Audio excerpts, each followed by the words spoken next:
sa Ilocos and of course natutuwa ako at buhay na buhay pa kayo. Yan. Thank God. Di ba? Buhay na buhay. So, anong course po natin? Tourism. Bakit tourism?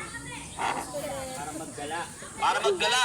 Yan, tama yan. Para maggala tayo, para magliwaliw, para maggala. Yan.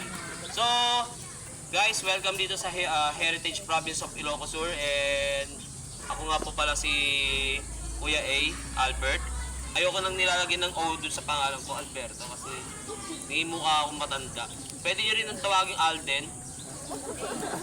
Hey, Richard. Diba? Kaya nga, diba? Pwede yung tawagin Alden. Bakit naman Alden? Kasi may dimple ako sa pisngi.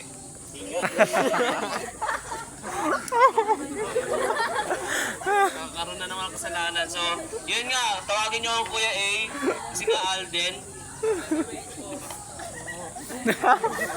Yan, so, at ito yung ating first destination at ako lang naman yung making tour guide niyo for first and second day. So, kung nababad trip na kayo sa akin, edi don't.